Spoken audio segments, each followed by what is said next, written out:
परीक्षा छात्राओं, physics guideline में आपका पुनः एक बार स्वागत है, अभिनंदन है।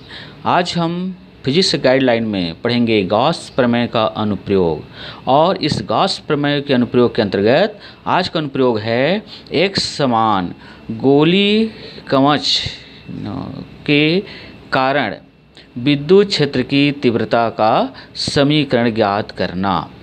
तो हमें एक समान आवेशित गोली कवच या खोल के कारण विद्युत क्षेत्र तीव्रता का समीकरण निकालना है।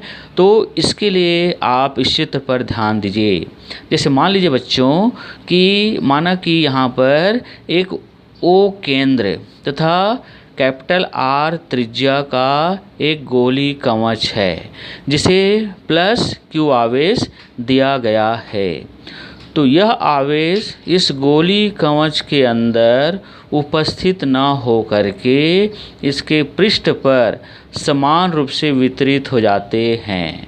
फर्स्ट इस गोली कवच के अंदर विद्युत आवेश का मान 0 होता है।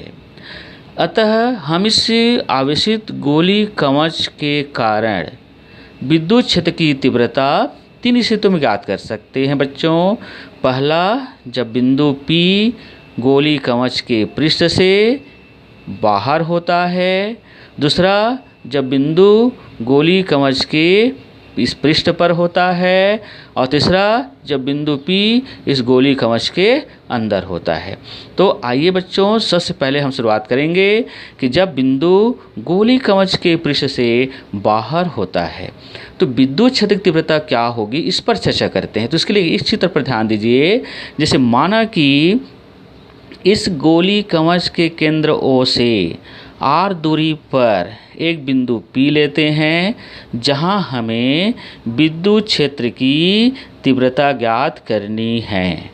तो इसके लिए हम क्या करते हैं, इस बिंदु O को केंद्र और इस स्मॉल r को त्रिज्या मानकर एक अन्य गोली पृष्ठ की रचना करते हैं जो इस बिंदु P से हो करके जाता है।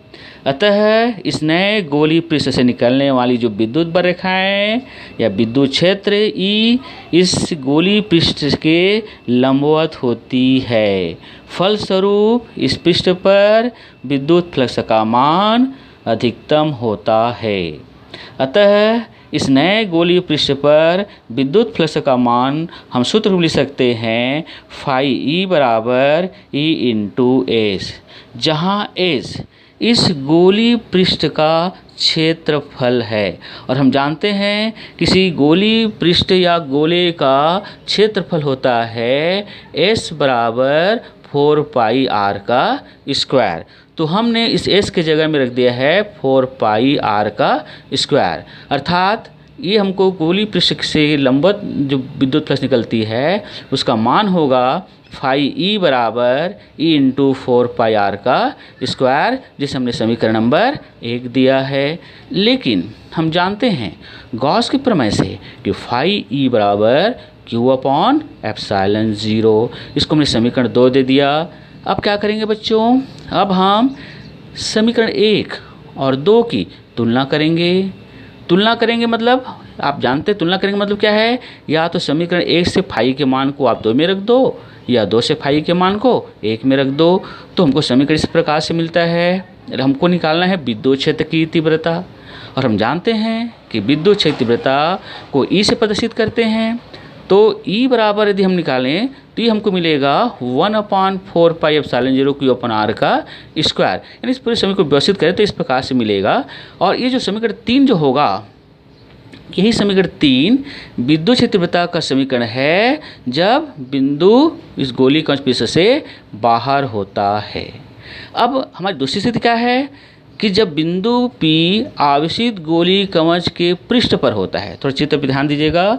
अब मान लीजिए कि बिंदु P जो है इस आवेशित गोली कवच के पृष्ठ पर हो, तो ऐसी स्थिति में स्मॉल r और कैपिटल आपस क्या हो जाएंगे, बराबर हो जाएंगे। अर्थात अगर स्मॉल r और कैपिटल R अगर आपस में बराबर हो जाएंगे तो इस समीकरण 3 में हम स्मॉल r की जगह में कैपिटल आर रखेंगे बच्चों तो हमको समीकरण 4 प्राप्त होगा, अर्थात E बराबर 4 पाई एप्सिलॉन 0 Q/R का स्क्वायर। और ये समीकरण 4 उस स्थिति में विद्युत क्षेत्र तीव्रता का समीकरण है जब बिंदु P आवेशित गोलीय कवच के पृष्ठ पर होता है। अब तीसरा पॉइंट हमारा क्या है बच्चों कि जब बिंदु P गोलीय कवच के पृष्ठ के अंदर होता है, तो हमने पहले ही पढ़ा है कि गोलीय कवच के अंदर आवेश का मान 0 होता है, अर्थात आवेश का मान अगर 0 होगा तो समीकरण 3 या 4 में आप Q बराबर 0 रख दो, Q बराबर 0 रखेंगे बच्चों तो इस प्रकार से समीकरण प्राप्त होगा, अर्थात पूरा विद्युत क्षेत्र तीव्रता E का मान क्या हो जाएगा 0 हो जाएगा। अर्थात कहने का मतलब है कि गोलीय कवच के अंदर विद्युत क्षेत्र की तीव्रता 0 होती है। तो आप ये 3 स्थितियों में हम गॉस में उपयोग करते हुए विद्युत क्षेत्र तीव्रता का मान ज्ञात कर सकते हैं किसी गोलीय कवच के कारण।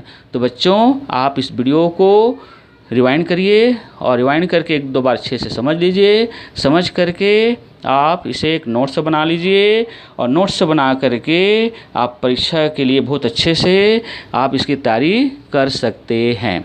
और यदि आपको ये वीडियो अच्छा लगा तो लाइक करिए, शेयर करिए अपने दोस्तों के साथ और सब्सक्राइब अवश्य कीजिएगा। धन्यवाद।